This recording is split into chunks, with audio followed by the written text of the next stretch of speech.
নমস্কার। আজকে যে বিষয়টা আলোচনা করব সেটা হচ্ছে আমরা মেয়েদের বা ছেলেদের ডিভোর্সের সংখ্যা খুব বেশি হয়ে গেছে। দিনের পর দিন যত দিন যাচ্ছে তত ডিভোর্সের সংখ্যা খুব বাড়ছে। কেন? তাহলে কি মেয়েদের বা ছেলেদের ধৈর্যের অভাব দেখা দিয়েছে? আজকে যে মেয়েটি নিজের পায়ে দাঁড়াচ্ছে, সে মনে করছে আমি স্বামীর কথা শুনে কেন চলব। আর যে স্বামী বড় অঙ্কের টাকা ইনকাম করছে, সে স্বামী ভাবছে যে আমার কথায় সংসার চলবে এবং আমার বউ আমার অধীনস্থ থাকবে। আজকের দিনে দাঁড়িয়ে 2024 সালে দাঁড়িয়ে পুরুষ শাসিত সমাজকে এইটা ভাবতে হবে যে মেয়েরা স্বাধীন হয়েছে, মেয়েরা ভবিষ্যতে নিজের পায়ে দাঁড়িয়ে নিজেরা যে ইনকাম করবে, তারা তাদের খাওয়া পড়া সবটাই চালাতে পারে। কিন্তু বিয়ে কি শুধুমাত্র নিজেদের যৌন লালসা মেটানোর জন্য, নাকি বিয়েটা একটা বন্ধন, একে অপরের পরিপূরক,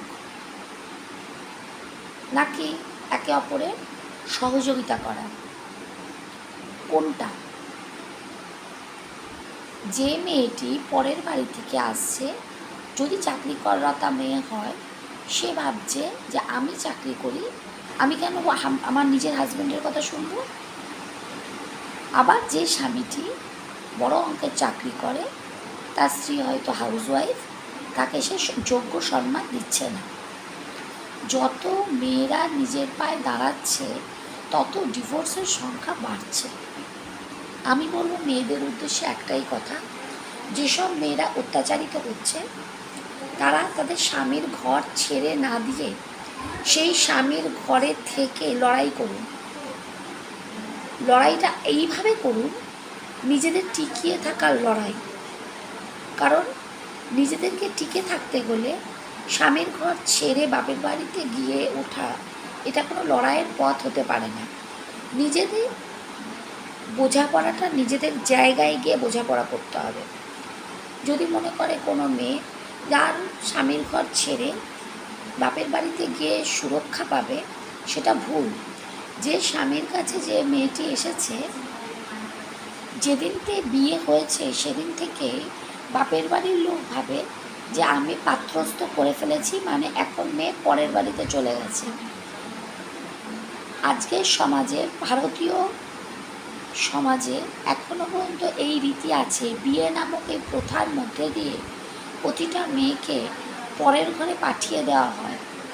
আমি বলবো এই সব মেয়েরা, যেসব মেয়েরা স্বামীর ঘরে অত্যাচারিত হচ্ছে, শাশুড়ির কাছে অত্যাচারিত হচ্ছে, অত্যাচার সহ্য করতে না পেরে তারা বাপের বাড়িতে চলে আসছে, সেই সব মেয়েদের উদ্দেশ্যে আমি একথা আজকে বলছি। একজন চাকরিরতা মেয়ে অথবা হাউসওয়াইফ, যদি সে হাউসওয়াইফ হয়, তাকে নিজের পায়ে যে কোনো উপায় দাঁড়াতে হবে। স্বনির্ভরতা মেয়েদের প্রধান কাম্য।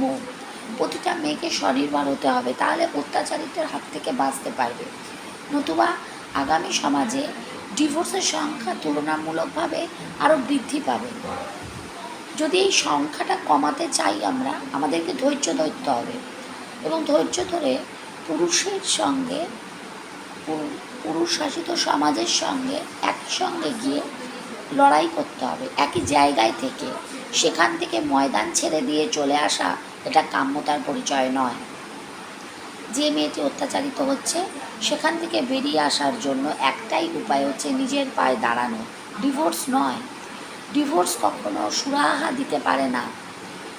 ডিভোর্স যত বাড়বে তত, আজকে একটা স্বামীর সঙ্গে ডিভোর্স হলো, সে যদি পরবর্তী ক্ষেত্রে অন্য আর একজনের সঙ্গে বিয়ে করে, সেখানেও একই সমস্যা হতে পারে। সেক্ষেত্রে ডিভোর্স করলে সমাধান এটা হতে পারে না।